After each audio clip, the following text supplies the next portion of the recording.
योगी ने मचाया नेपाल में तहलका, एक साथ लाखों हिंदू सड़कों पर उतरे, नेपाल बनेगा दुनिया का पहला हिंदू देश।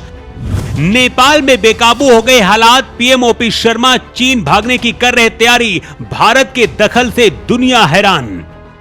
नेपाल में जो हो रहा है क्या है उसका सीएम योगी से कनेक्शन, क्या योगी की वजह से ही नेपाल बनने जा रहा है हिंदू राष्ट्र?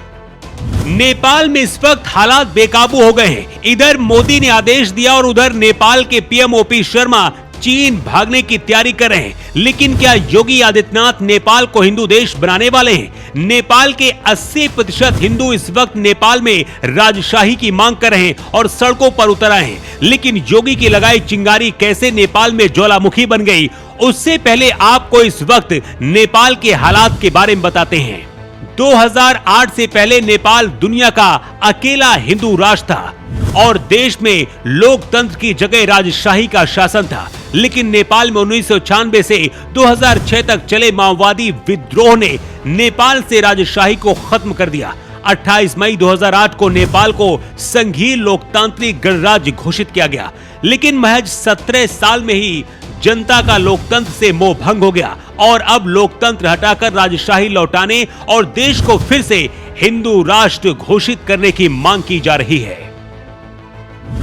नेपाल के कई हिस्सों में राजा ज्ञानेंद्र सिंह शाह को सत्ता सौंपे जाने की मांग हो रही है। लोग सड़कों पर उतर चुके हैं, आगजनी और हिंसा हो रही है। प्रदर्शनकारी पुलिस पर पत्थर फेंक रहे हैं और पुलिस प्रदर्शनकारियों पर आंसू गैस के गोले दाग रही है। हैरानी की बात यह है कि 17 साल पहले जिस हिंसा के जरिए नेपाल में राजा को गद्दी से हटाकर लोकतांत्रिक देश बनाया गया, अब वही लोग राजा को दोबारा गद्दी सौंपने के लिए सड़कों में संघर्ष कर रहे हैं।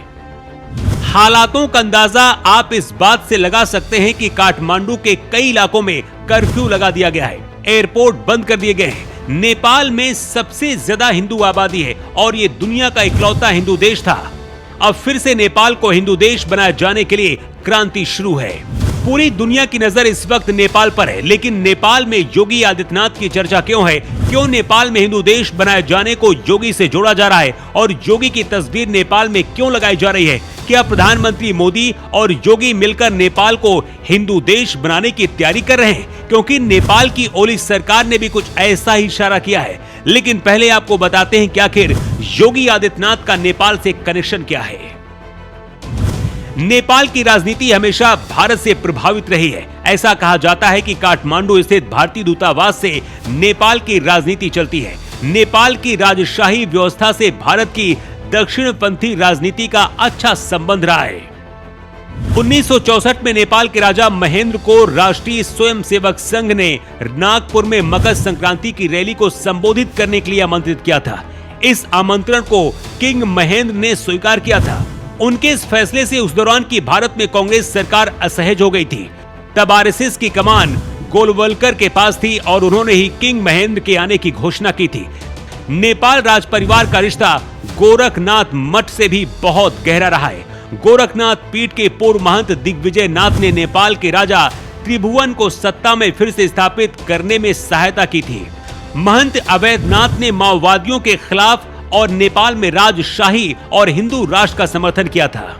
2008 में जब नेपाल से हिंदू राष्ट्र का स्टेटस छीना गया, उस दौरान योगी आदित्यनाथ ने भी इसका विरोध किया था। इसके बाद लगातार योगी आदित्यनाथ नेपाल को हिंदू देश बनाए जाने का समर्थन कर रहे थे। यही वजह कि नेपाल को हिंदू देश बनाए जाने की मांग करने वाली रैलियों में योगी आदित्यनाथ के पोस्टर और झंडे लगाए जा रहे हैं। नेपाल के माओवादी नेताओं का आरोप है कि भारत मदद कर रहा है।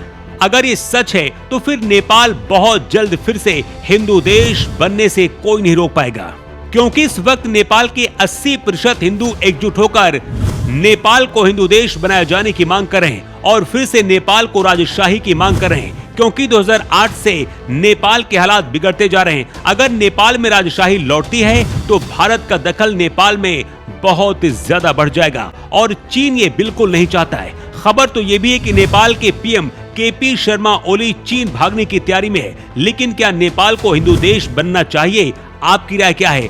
कमेंट करके जरूर बताएं।